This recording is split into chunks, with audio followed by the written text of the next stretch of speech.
the effect of kind of freezing out the Senate road.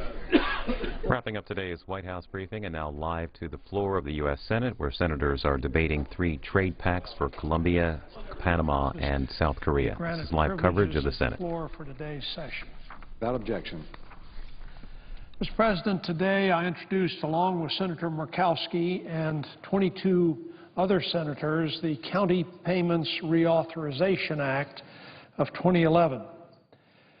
The bill would provide dependable funding to support public schools, transportation infrastructure, and other critical county programs in more than 1,900 counties in 49 states.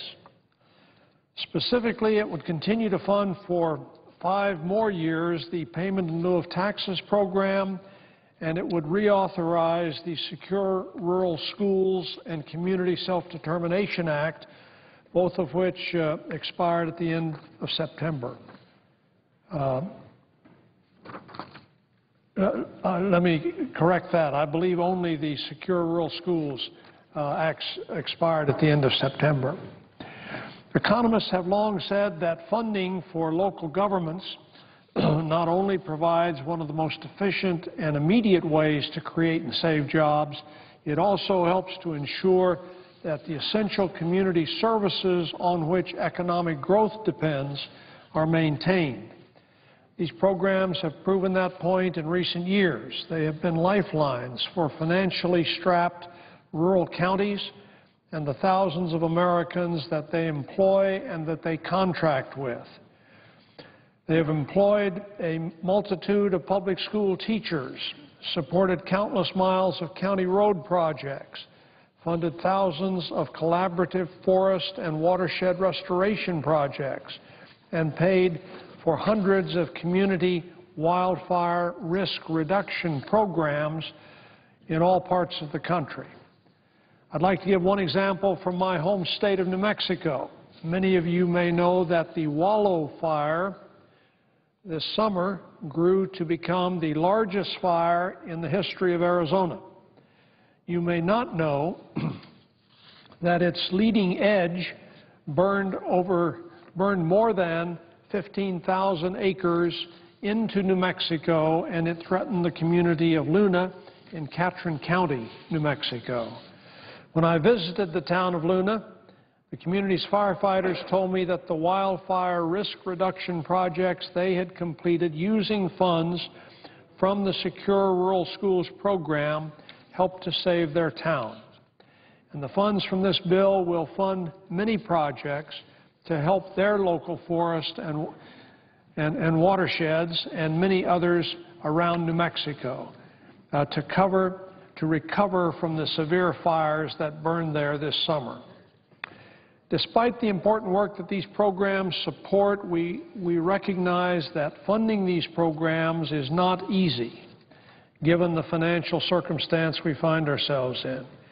We've worked for months to build this strong coalition in the Senate and among the stakeholders in support of these programs across the country. In the process, there have been an array of differing views about the details of how these programs should be structured going forward. For example, some recognize the difficult financial situation in communities around the country and the urgent need to create jobs would significantly increase funding for these programs. Others, recognizing the challenging fiscal situation that the federal government faces, would sharply reduce funding for these programs.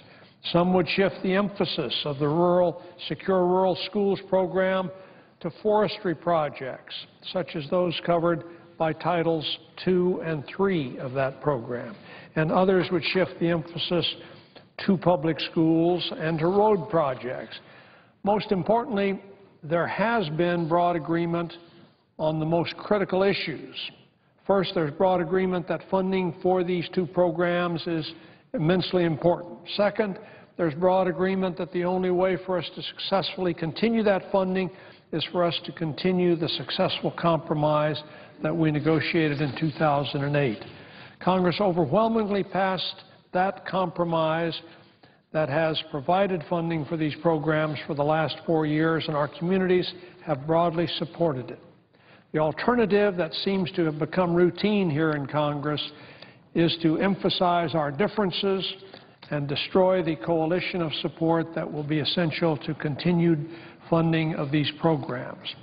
So I greatly appreciate the support and leadership of Senator Murkowski and many others. Let me just mention all of those who have helped with this and who are co-sponsoring this effort: Senator Baucus, Senator Crapo, Senator Wyden, Senator Risch, Senator Reid of Nevada, Senator Cochran, Senator Tester, Senator Blunt, Senator Feinstein, Senator Heller, Senator Tom Udall, Senator Boxer, Senator Cantwell, Senator Murray, Senator Bennett, Senator Merkley, Senator Sanders, Senator Johnson, Senator Begich, Senator McCaskill, and Senator Mark Udall and Senator Al Franken, all of whom are co-sponsoring this important legislation. I hope the rest of the Senate will join us once again to support the continuation of these important programs and enact this legislation. Mr. President,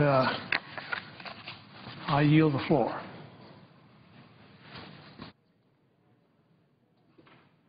Mr. President. Senator from Ohio. Mr. President, thank you. I'm happy to rise today to speak about the 3 trade agreements that are working their way over to the Senate at a time when unemployment is over 9% and we have over 14 million Americans out of work. It's past time for us to take up these 3 important agreements. These agreements with Korea, Colombia, and Panama are going to create jobs and put Americans back to work. And that's why it's so important we move on a bipartisan basis to get them done. With 95% of consumers living outside of our borders, we need to proactively help American workers, farmers, service providers sell their products all around the world. The President himself has said that repeatedly. Just last month, he came to Ohio, and he said he wants to be sure that more products are stamped with the 3 proud words, "Made in America." I couldn't agree with him more. And one way to do that is to get these trade agreements done.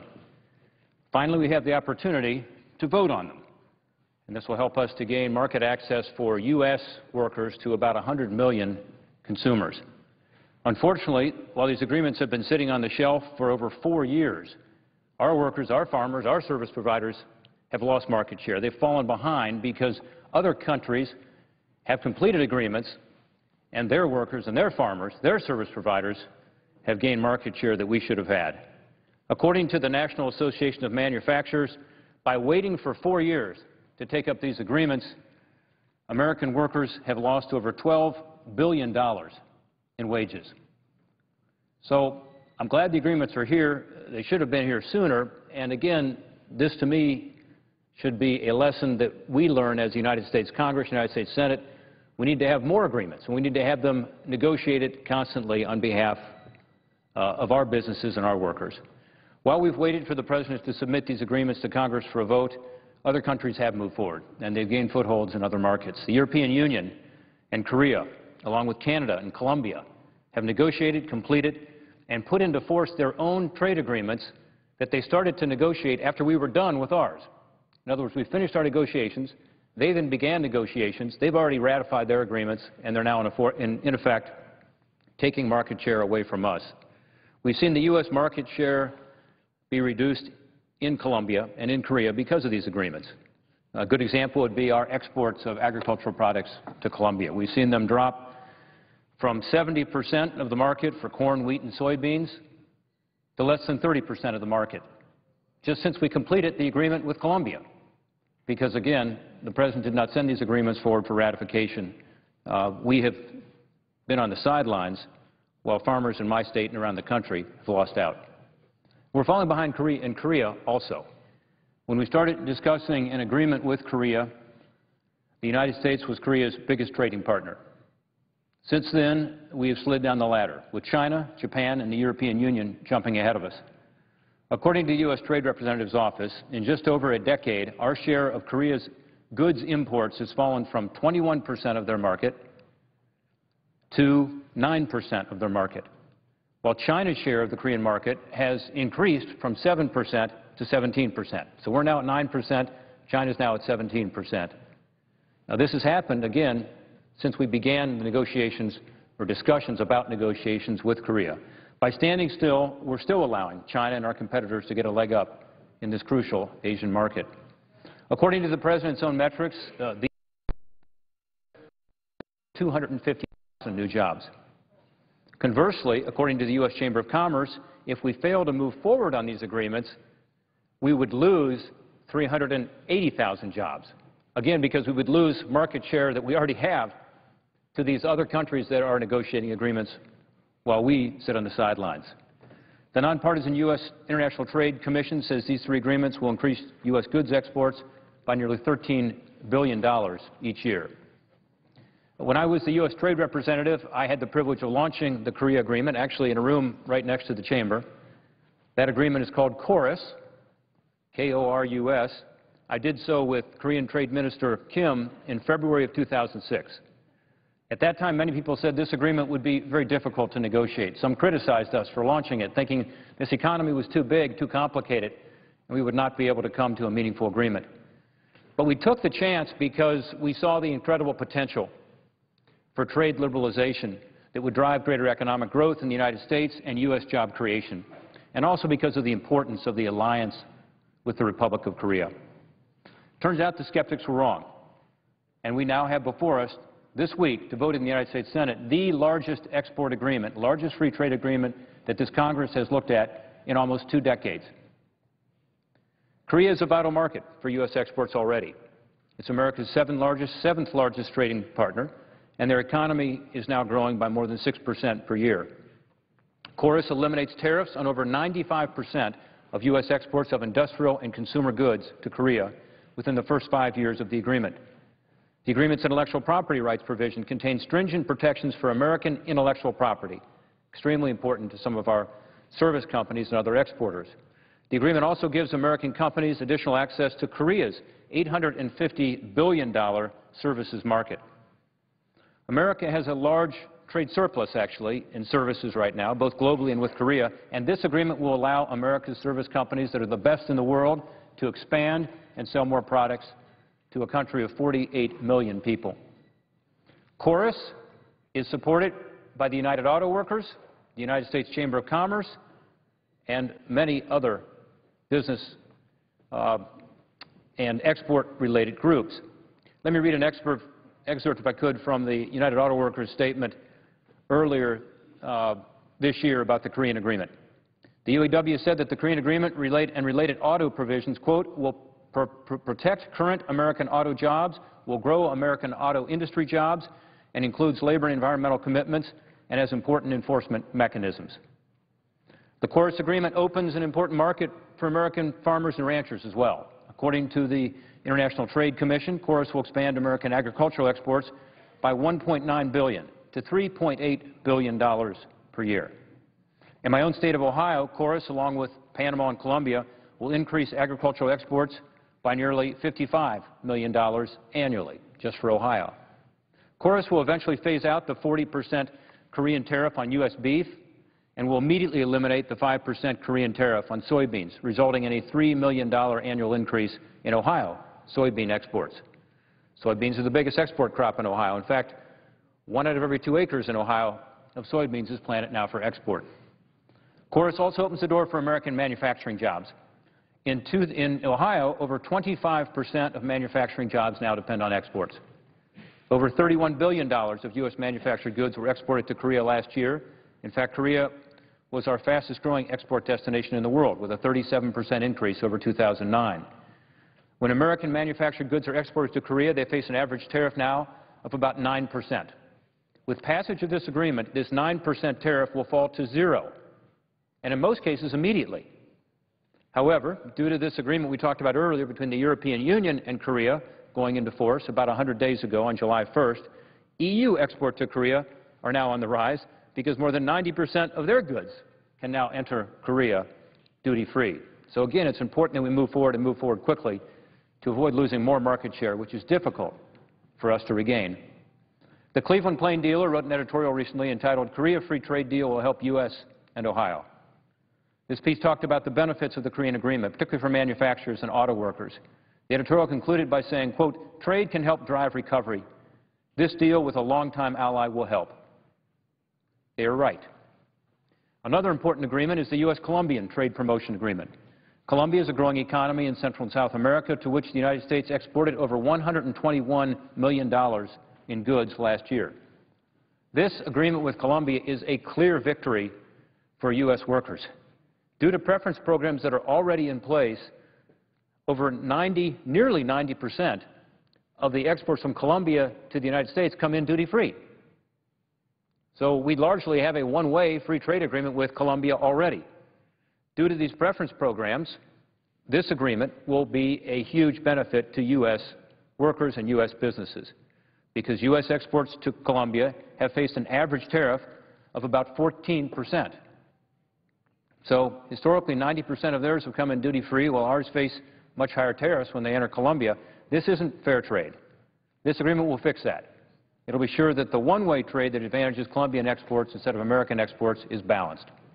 The agreement will lower the 14% average Colombian tariff to zero, allowing over 80% of U.S. consumer and industrial products exported to Colombia to become duty-free immediately.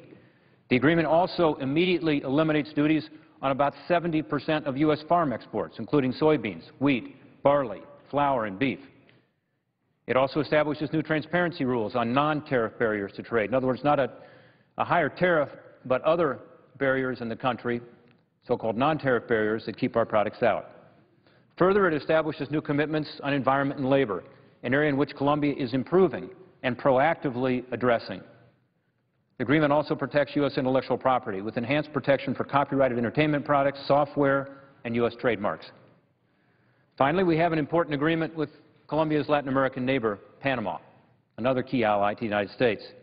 Panama is one of the fastest-growing economies in Latin America, and $46 million in U.S. Ohio goods were exported to Colombia last year. It's a vital strategic partner for the United States, since nearly two-thirds of the Panama Canal's annual transits are either from or to U.S. ports. Moreover, the ongoing $5 billion Panama Canal expansion project presents unique opportunities for American exporters. I'll give you one example. Rockwell Automation employs nearly 3,000 Ohioans. At Rockwell's Twinsburg facility in northeast Ohio, they produce controllers and automation systems that open and close the doors of the Panama Canal locks and divert the water. They're bidding on more work in Panama. However, they say they are currently working with one hand tied behind their back because their competitors have an advantage in Panama because we don't have a trade agreement. So this Panamanian export agreement will help companies like Rockwell by cutting tariffs, protecting their intellectual property, and giving them more investment certainty. Upon entry into force, Panama will immediately eliminate its tariffs on over 87% of U.S. exports of consumer and industrial goods and on more than half of U.S. agricultural exports. 85% of U.S. exporters to Panama are small and medium-sized companies. That's over 7,000 American small and medium-sized companies that export to Panama and will thus benefit from this agreement. Let me tell you about a couple other Ohio products that are exported to these markets. Step 2 Company, headquartered in Streetsboro, Ohio, is the largest American manufacturer of preschool and toddler toys. They employ over 800 Ohioans, and they like to export to Korea and to Panama, and they want the advantage of these agreements. Lincoln Electric's 3,000 employees in Euclid, Ohio, and Mentor export welding products and equipment to Korea, Colombia, and Panama from northeast Ohio. These agreements don't just help Lincoln Electric export more. They also will help Lincoln's customers export more. Another Ohio company is Protec Coating, a U.S. steel joint venture company located near Findlay, Ohio. Protec Coating employs about 250 Ohioans and creates steel that meets the most demanding specifications of U.S. automakers. The Korean agreement will open a big potential market for U.S. auto exports, which will help companies throughout the automotive supply to be able to get more business, and Protec is one. Gorilla Glue, one of my favorite named companies in Cincinnati, Ohio, my hometown, has over 100 employees, and they export their premium line of adhesives and tapes to Panama, to Colombia, and to Korea. They want this agreement because they'll be able to expand their exports and create more jobs in Cincinnati. While these agreements bring large economic benefits, those responsible for our national security also recognize the geopolitical benefits of building economic ties with key regional allies. In testimony earlier this year, the Senate Armed Services Committee, General Douglas Fraser, who's commander of U.S. Southern Command, described the Colombian agreement as, quote, a very positive, beneficial aspect for our cooperation because of the growing capacity to support the capabilities of armed forces and law enforcement. Defense Secretary Leon Panetta, Secretary of State Hillary Clinton strongly support these agreements, noting the importance of an effort that leverages all elements of national power to protect our interests overseas. Secretary Panetta affirmed this role with increased economic ties having a beneficial impact on national security, using Colombia as a prime example of a key ally in a continent with ever-changing political dynamics. And when it comes to international commerce and security, there's no question of the critical role Panama plays. With 20% of our trade to Asia passing through Panama, building on this historically strong relationship will signal our commitment to engaging with Central America. When President Obama submitted these agreements to Congress last week, he said, and I quote, "The agreements I'm submitting to Congress today will make it easier for American companies to sell their products in South Korea, Colombia, and Panama, and provide a major boost to our exports. These agreements will support tens of thousands of jobs across our country." While these agreements are late, the President is right. These are important job-creating and export-opening agreements. They have strong support from members of both parties, and importantly, they're supported by American workers and businesses. Again, the lesson we should learn here is that we need to give the President the authority that he has yet to ask for to negotiate further agreements, because in these last 4 years, while these agreements have been pending, while the President has not sent them during his administration, and prior to that when President Bush was blocked by the House from moving them forward, we have not been negotiating additional agreements. I'm told there are over 100 bilateral trade agreements being negotiated right now. The United States is not a party to any of them. That's unacceptable, because we're losing out, our workers, our service providers, our farmers are losing out, and we're not going to be able to have the sustained recovery we all hope for unless we engage more in these international markets. I'd like to commend so many in this body who have been patient, persistent, and even passionate in promoting these agreements over the years. When I was U.S. Trade Representative, I worked closely with then Chairman Grassley, with Chairman Baucus, with Senator Hatch, and others on the Finance Committee to promote these agreements.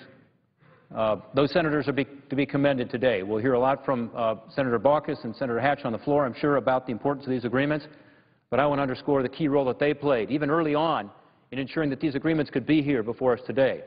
I also want to commend the staff of the Finance Committee, who have worked tirelessly over the years to ensure that we could be here with this opportunity today.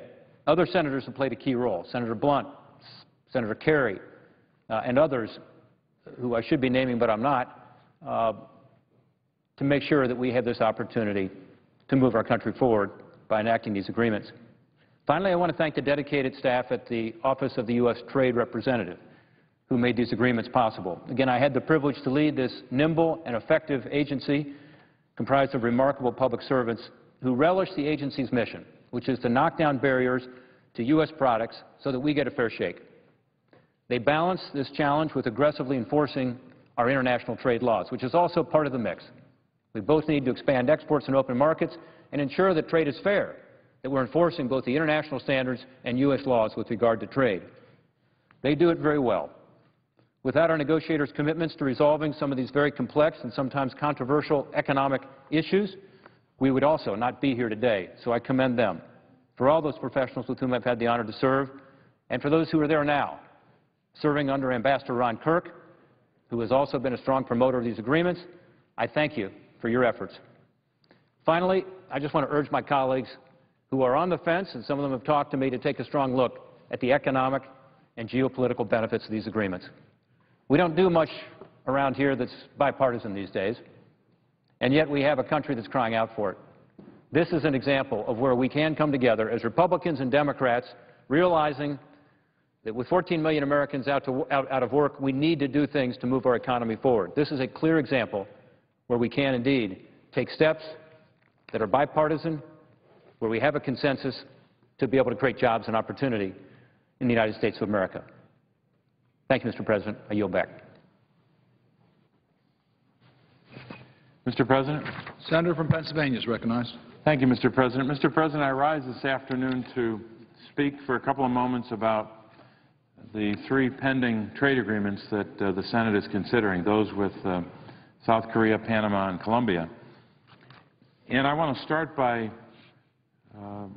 highlighting what I believe the American people are most concerned about right now, certainly the people that I represent in the Commonwealth of Pennsylvania. Wherever I go, other than sending us a message that they want us to work together to solve problems that they confront in their lives, the number one issue, the number one priority for them in terms of the work we can and should be doing, and thankfully are starting to move forward on, is a series of steps to improve the job market and to reduce the unemployment rate. We have, as we've so often said, more than 14 million Americans out of work. In Pennsylvania, we were on the way last year of lowering that rate and that number substantially. We went from approaching 600,000 people out of work to going below 500,000. Now, unfortunately, the number has shot back up to above 500,000 people out of work. So the number one issue, bar none, is jobs, and that's why this debate about trade and these agreements is so important. So jobs are the key consideration for Americans. They should be the key consideration for us, and they are, in short, the biggest challenge we have. So we need to ask a series of questions, and I have at least three major questions about these trade agreements, but all center on that issue of jobs. More recently, we've had a series of debates just in the last couple of weeks, which I think have been pretty instructive, on both jobs and on efforts to achieve bipartisanship. We had a significant period of time that we spent on the trade adjustment assistance legislation. I was one of the leaders of that, and thankfully we were able to pass trade adjustment assistance to help workers who are displaced by unfair trade and in many cases have tremendous challenges getting from here to there, getting from a position of joblessness because of unfair trade to training and education and preparation for a new job or a new career. We also just completed a debate about China's currency policy. We know that our recent history proves that when China cheats on its currency, which it has over a long period of time, when they cheat on their currency, we lose American jobs. So the Senate spoke in a loud voice, in a bipartisan way, to indicate that that we're overdue, that it's long past time to get tough with China. If they're going to cheat, there will be consequences when they cheat on their currency. So we've had some interesting debates, and we've focused on jobs and we've focused on working together. Finally, let me make a point before I get to the three basic questions I have. We just released a report today, the Joint Economic Committee, a committee that I chair, and the report is entitled Nowhere to Go, Geographic and Occupational Immobility and Free Trade. It's dated today, October the 12th, and I'd ask unanimous consent that this report dated October the 12th by the Joint Economic Committee be entered into the record. Without objection, it will be included in the record. Thank you, Mr. President. Mr. President, I won't go through the whole report, but here is the conclusion, and I'm quoting from page 4. I'm quoting from the conclusion of the report itself. Given the already high national unemployment rate and depressed home values still evident in most states, policies that seek to liberalize trade may impose even larger costs on older workers and workers that don't have a college education, and therefore bolstering the need for additional investments in training or other forms of trade adjustment assistance. So when people lose their jobs as a result of unfair trade and because of the ravages of what happens in the international marketplace, what happens to an individual, to a company, to a community, if they are older workers and if they don't have an education level that's commensurate with allowing them to adjust and to be able to respond to those traumatic changes, they will be much worse off. And I think that's why these trade agreements are so important to debate. Now, we have limited time for debate, and we have limited time for full consideration, but I think we're going to have a number of hours to put some questions on the table. The first question I have is, will these trade agreements protect and create jobs in Pennsylvania, the state that I represent, and across the country? We know that manufacturing is the core, or probably the most important part of our job creation analysis. If we're making things, producing goods, engaged in advanced manufacturing, the new manufacturing that we're seeing all over the country, if we're doing that at high levels and with big job numbers, we're moving in the right direction. But unfortunately, economic policies and trade policies have inhibited and badly damaged our ability to create manufacturing jobs. I know that in Pennsylvania, manufacturing is especially critical to what is still the largest source of jobs in the Commonwealth of Pennsylvania, that sector of our economy. The benefits to manufacturing jobs, of course, extend beyond individual companies, individual businesses. The economic benefits of a strong manufacturing sector are experienced throughout the economy. They have a ripple effect, multipliers beyond just that company. In Pennsylvania, according to research commissioned by the Pennsylvania Industrial Resource Centers, for every $1 increase in demand for products manufactured in this country, that leads to a gain in gross value to the economy overall of $2.52. So $1 in by way of manufacturing and $2.52 in return.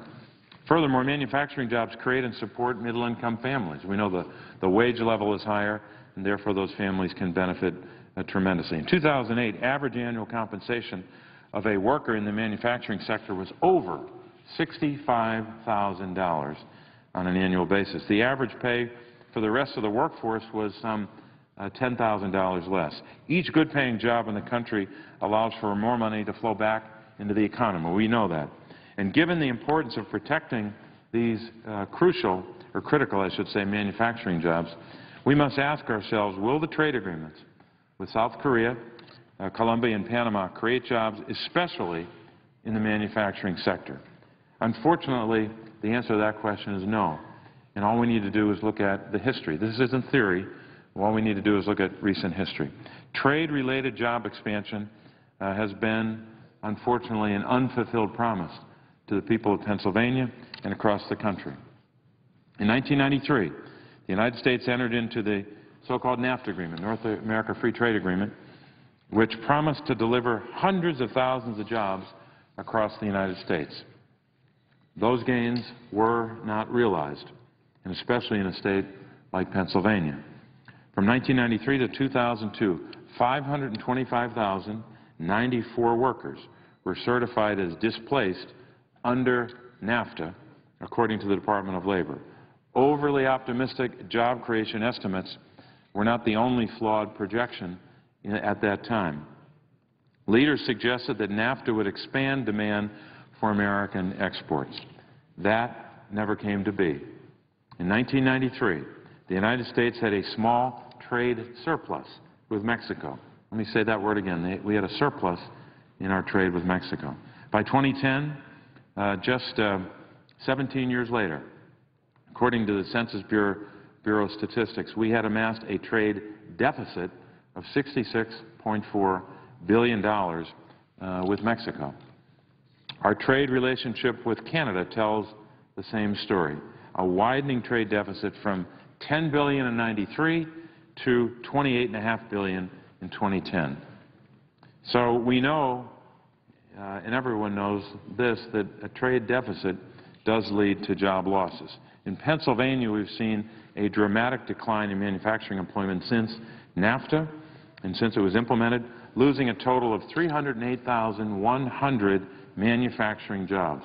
That's one state in that time period. So more than 300,000 jobs lost just in Pennsylvania. With this experience, we need to take a close look at the government's projections for the pending agreements that are before us right now. While the International Trade Commission predicts our bilateral trade with Korea will improve, that's the assertion, the total U.S. trade deficit is predicted to get larger, which, if past experience is any gauge, will mean job losses, not job gains. According to the International Trade Commission, the agreement with Colombia means, and I'm quoting here, there is likely to be minimal to no effect on output or employment for most sectors in the U.S. economy, unquote. That's according to the International Trade Commission.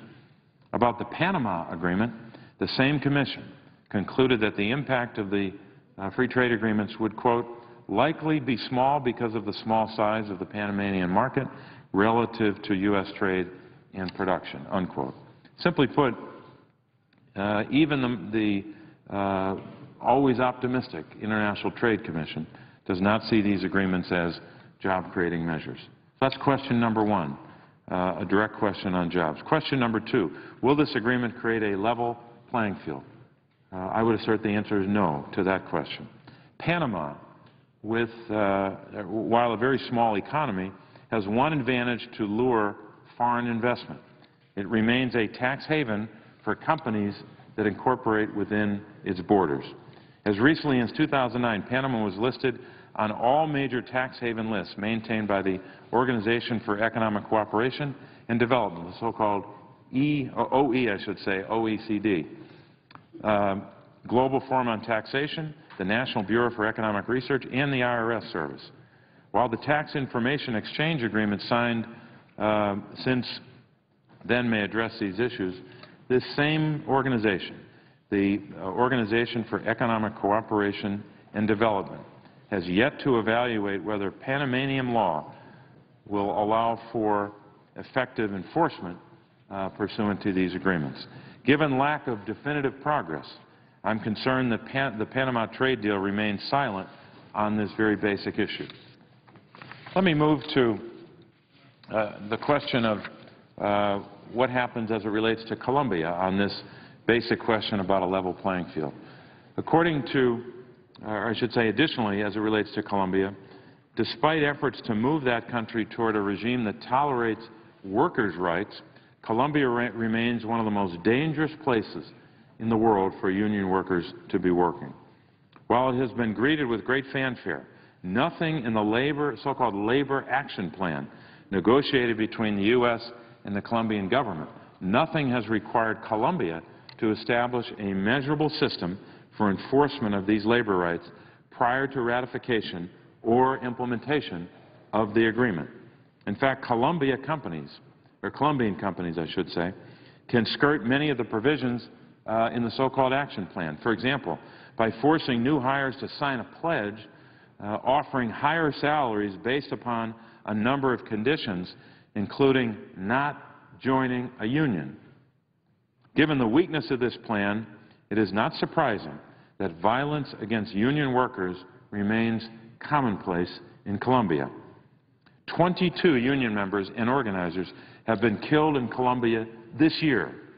6 Catholic priests, known for working for the rights of the poor, have also been targeted for assassination this year, leading the Catholic Bishops' Conference of Colombia to call for protection of its clergy. Just imagine that. Union workers and priests needing protection in a country like Colombia. Additionally, a June 8th study by the International Trade Union Confederation condemned the ongoing problems for labor organizers in Colombia. One simple comparison speaks volumes. In total, 49 union members were murdered in Colombia in the year 2010. 49 people. All other countries combined had 41 killings of this kind. I don't think that needs any more emphasis. Mr. President, I'm going to move now to a couple of comments as it relates to this level playing field question as it relates to South Korea. We just had a long debate here over a number of debates, and a good debate, and a good consensus on a bipartisan basis as it relates to China's currency policy. And I believe we took a positive step forward in passing through the Senate a bipartisan bill to get tough with China when they cheat on their currency.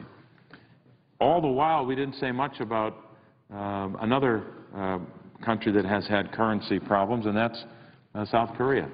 We know that they have their own record on currency, and I'm troubled by South Korea's currency manipulation over time. They've devalued their currency, at least in very specific time periods that we're aware of, at least twice. Once in 1998 and once in 1988. In fact, the most recent Treasury report, the, quote, Report to Congress on International Economic and Exchange Rate Policies, a long name for a currency report. This report is dated May 27, 2011. It noted that South Korea intervened, quote, heavily, unquote, in its currency market during the financial crisis and has continued uninterrupted since. So it has a history, but we also have current information, current evidence, recent evidence that South Korea has been intervening heavily in its currency market. Treasury urged South Korea to, quote, adopt a greater degree of exchange rate flexibility and less intervention, unquote. I think we could get a little tougher than that, be a little more direct, and maybe have some consequences, but that's the extent that the Treasury is willing to go. So as we debate a trade agreement with a major country like South Korea, we ought to know something about their currency policies, especially in the aftermath of bipartisan currency legislation as it relates to China. I'm pleased that the Senate has passed this currency legislation this past week, and we're all hoping that the House of Representatives will move quickly to consideration and passage of the currency legislation. But we should not be entering into a trade agreement with South Korea at a time when we know that their currency policies are at best suspect, and I think worse than that. Finally, Mr. President, let me lead to the last question of the three. The third question I have is, does the agreement provide new opportunities for manufacturers in Pennsylvania as well as other states to export their goods?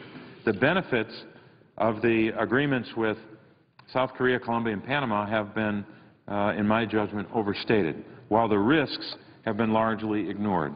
Rather than opening a new market for Pennsylvania farmers or Pennsylvania manufacturers, I fear that the benefits to the United States are likely to be minimal at best.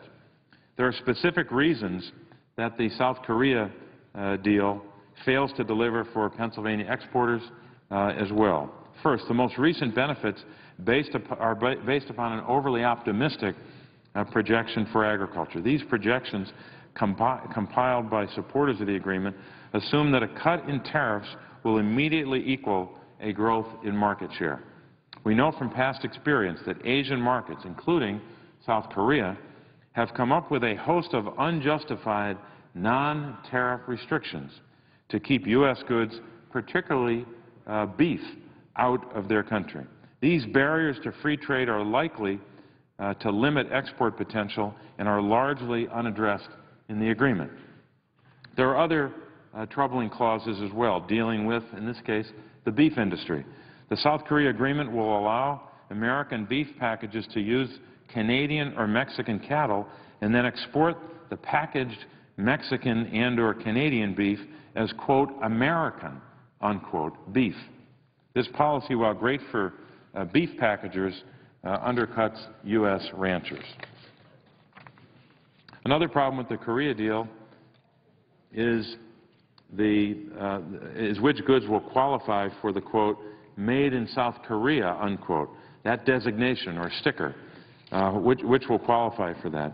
And therefore, if they have that, they're allowed to enter the U.S. duty-free. Under the rules of origin in Annex 6A of the agreement, 65% of the value of many goods, including automobiles, shipped duty-free to the U.S. can come from outside, just imagine this, outside of South Korea, and still be considered, quote, made in South Korea, unquote. That defies description. It's internally inconsistent at best, and it's contradictory for sure. This standard is lower than the European Union's agreement, where only 55% of content can be foreign, and once again places our companies at a comparative disadvantage to international competition. Furthermore, this policy opens the door for products primarily made from Chinese parts to enter the U.S. duty-free. That makes no sense at all. Earlier I posed these questions. The first I posed was, will these agreements create a substantial number of new jobs? They will not. If previous agreements are any indication at all, the South Korea, Colombia, and Panama agreements will not create jobs in the way that they're projected to, and will in fact lead to job losses, especially in manufacturing. The second question, will the agreements help create a level playing field? They will not. The agreements fail to address critical issues like violence against union members, as well as currency manipulation by, for example, South Korea. The third question, does the agreement provide new opportunities for American manufacturers to export? Proponents have overstated the benefits. Certain industries and firms are likely to benefit, for sure, while others will not. While it is clear that in its failure to address non-tariff barriers to trade, the agreement leaves American firms unprotected on an unlevel playing field. So, Mr. President, finally, based upon this set of questions, and more importantly, the answers to those questions, I will vote against the agreements with South Korea, Panama, and Colombia. It's my job as a United States Senator from Pennsylvania to fight for Pennsylvania jobs. And for too long, the needs and the concerns and the jobs of Pennsylvania workers have been last on the list when it comes to trade agreements. The fact is that past trade agreements have failed Pennsylvania and our workers, and I refuse to support new foreign trade agreements without reasonable debate and adequate answers for the questions that I posed, and especially as it relates to jobs and the impact on workers. So instead of moving ahead quickly with what is a broken model, we need to focus on the bigger picture, formulating a strategy that helps American manufacturers, which leads to job creation and creates a stronger middle class. We need a trade policy in the United States of America. We don't have one right now, and we need one that's bipartisan in nature. To make real sustained progress, Washington needs to have a strategy. We must develop and commit ourselves to a national manufacturing strategy as part of a trade policy that includes job-creating trade agreements, not job-killing trade agreements. Manufacturing is the heart and soul of our Commonwealth and our country. Our future success depends on developing policies that allow our people to create and compete, to create jobs and compete in the global production of goods. I know our workers are up to it. If we give them the tools and the agreements and the policies to do just that, they'll outcompete anybody in the world, any country in the world. Mr. President, I would yield the floor.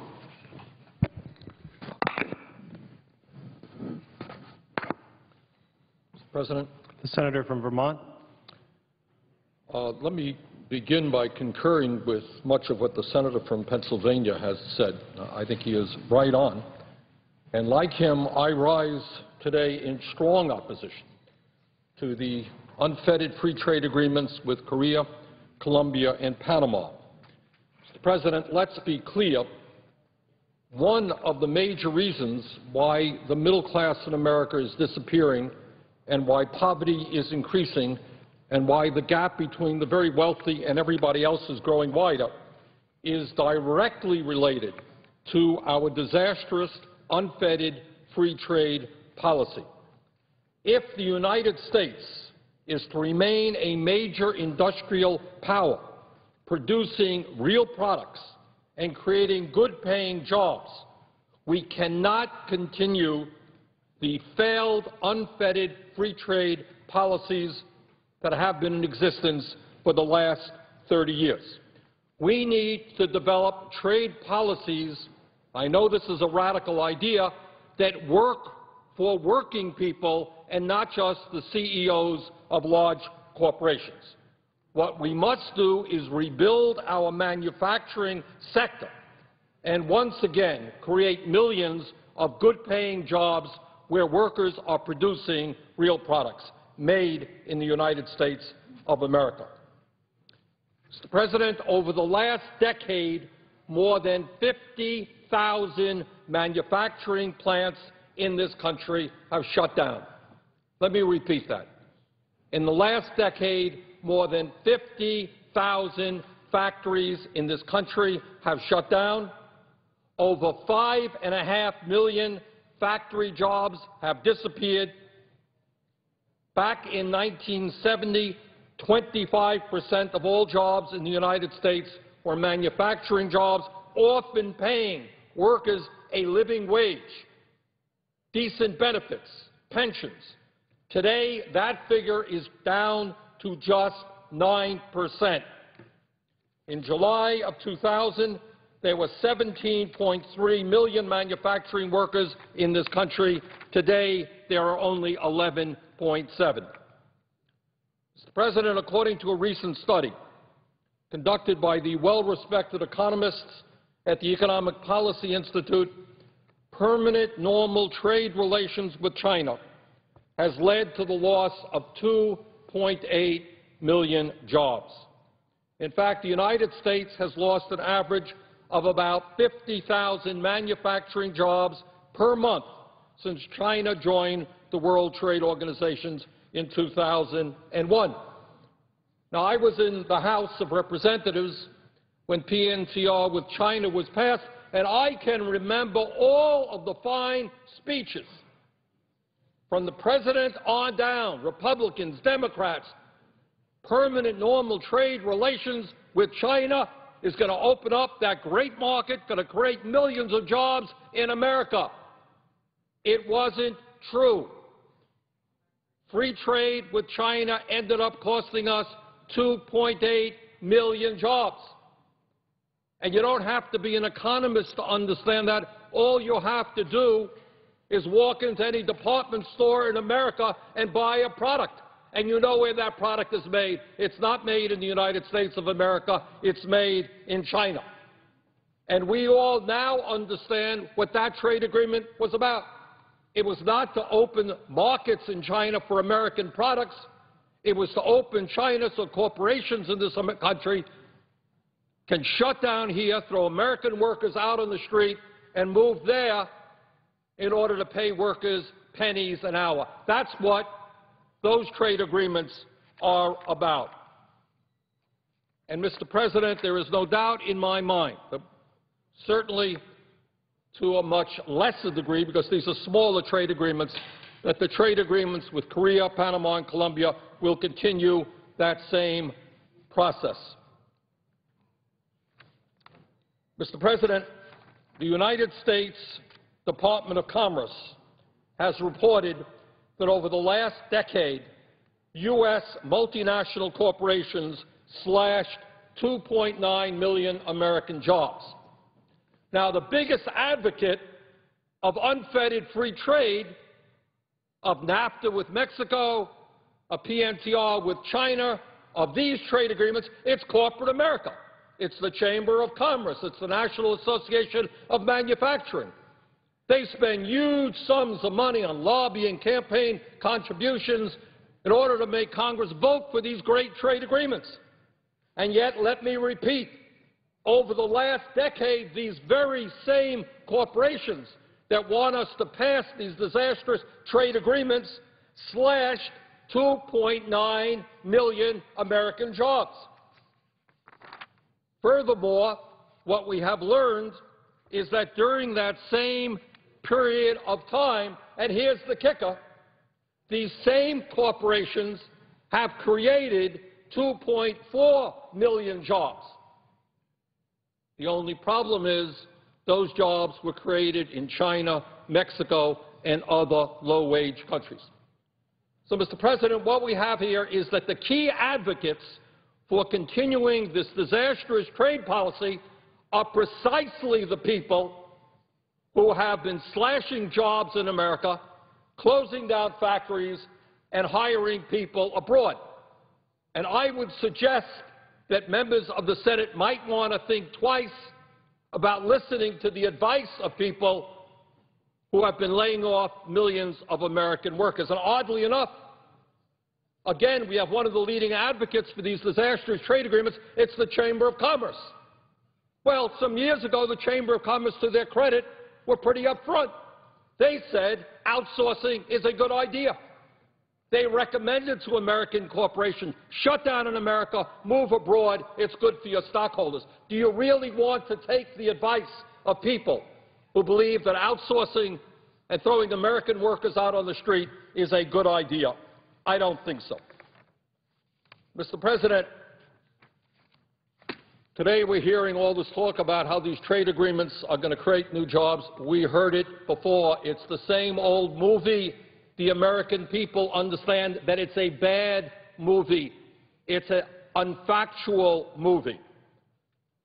During the Clinton administration, we were told by Republicans and Democrats and then President Clinton that NAFTA would create 100,000 American jobs over a 2-year period. That's what we were told about NAFTA. Well, results are in about NAFTA. Instead of creating 100,000 American jobs, the Economic Policy Institute has found that NAFTA destroyed more than 682,000 American jobs, including the loss of 150,000 computer and electronic jobs. Now, I don't understand why, when you have a policy that has failed and failed and failed, why you want to continue that policy. Football teams who have coaches with losing records, get rid of those coaches. When we have a trade policy which has resulted in millions of American workers losing their jobs, you don't continue that same philosophy. Mr. President, the issue here is not just Mexico and NAFTA, it's not just PNTR with China. It is obviously what is going to happen with the trade agreements that are before us today, Korea, Panama, Colombia. Mr. President, the Economic Policy Institute has estimated that the Korea Free Trade Agreement will lead to the loss of 159,000 American jobs and will increase the trade deficit by nearly $14 billion over a 7-year period. Why would you want to go forward under those ideas? Why would you want to go forward with a trade agreement that will increase our trade deficit?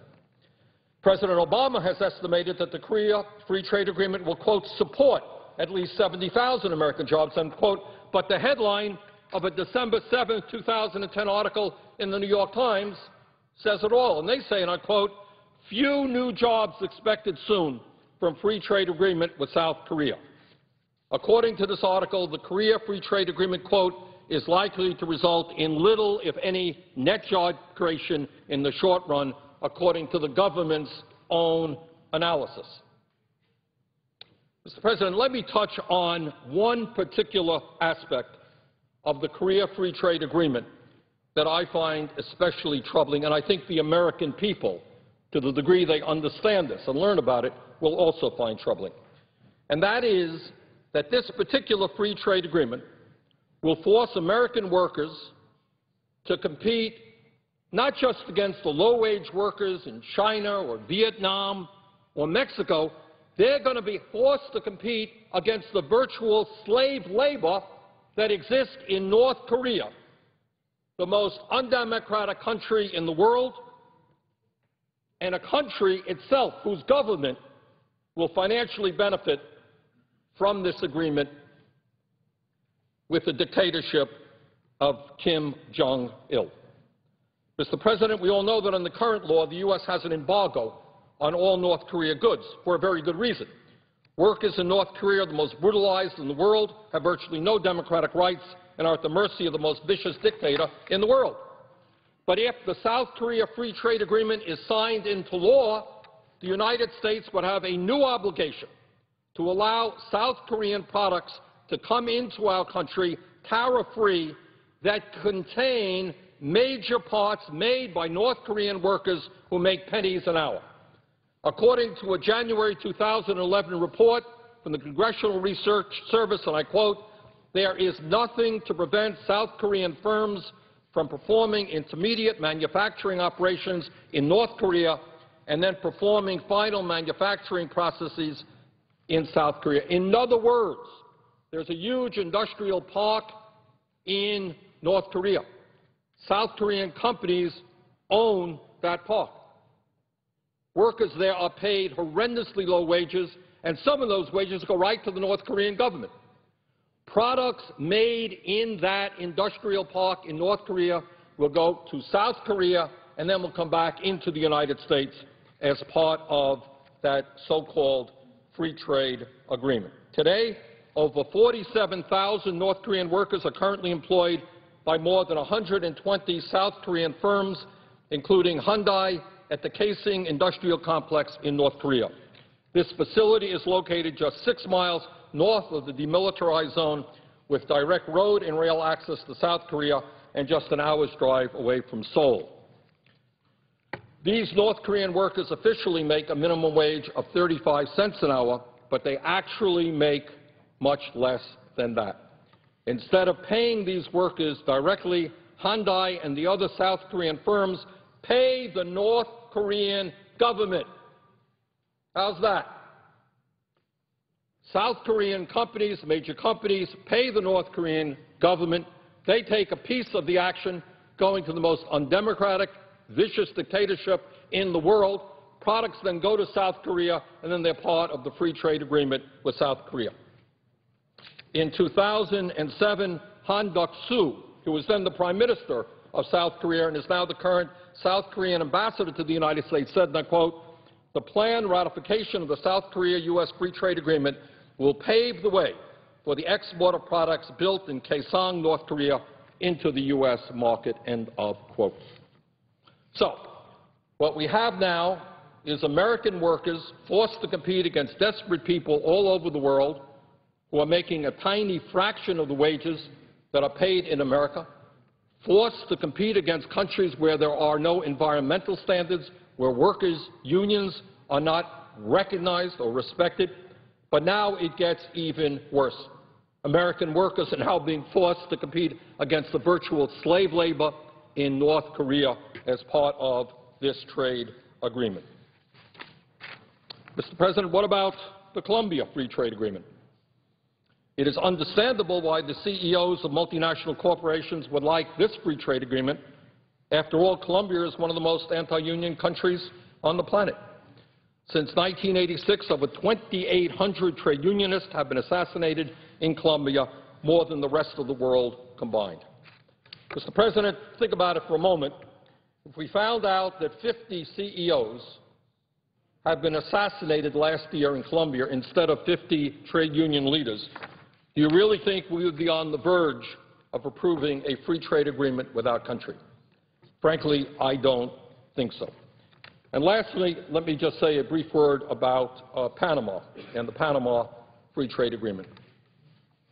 Panama's entire annual economic output is only $26.7 billion a year, or about 0.2% of the U.S. economy.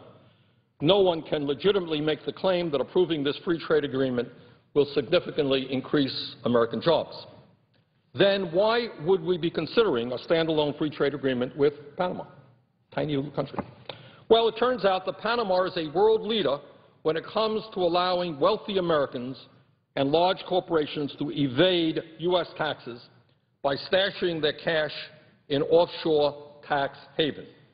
And the Panama Free Trade Agreement will make this bad situation much worse. Each and every year, the wealthiest people in our country and the largest corporations evade about $100 billion in U.S. taxes through abusive and illegal offshore tax havens in Panama and in other countries. According to Citizens for Tax Justice, and I quote, "A tax haven has one of three characteristics. It has no income tax or a very low-rate income tax. It has bank secrecy laws, and it has a history of non-cooperation with other countries on exchanging information about tax matters." Panama has all three of those. They are probably the worst. And that's from, end of quote, from the Citizens for Tax Justice.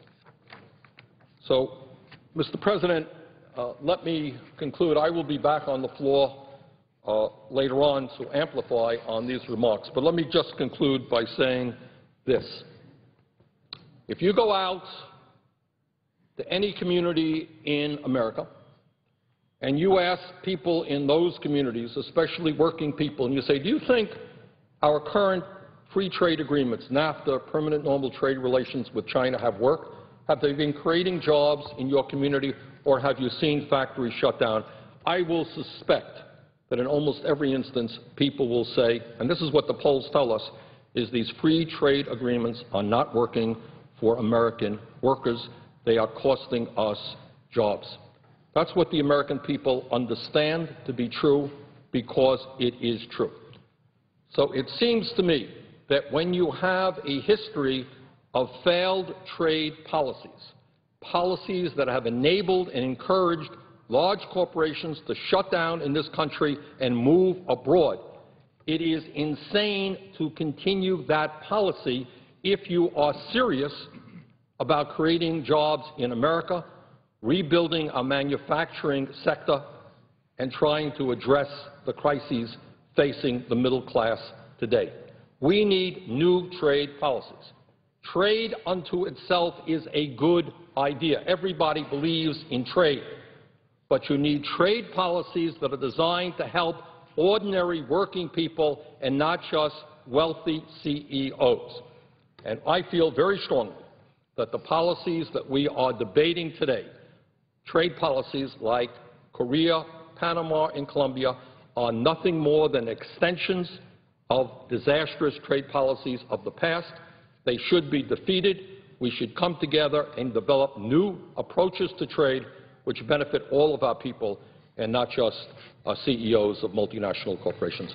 And with that, Mr. President, I would yield.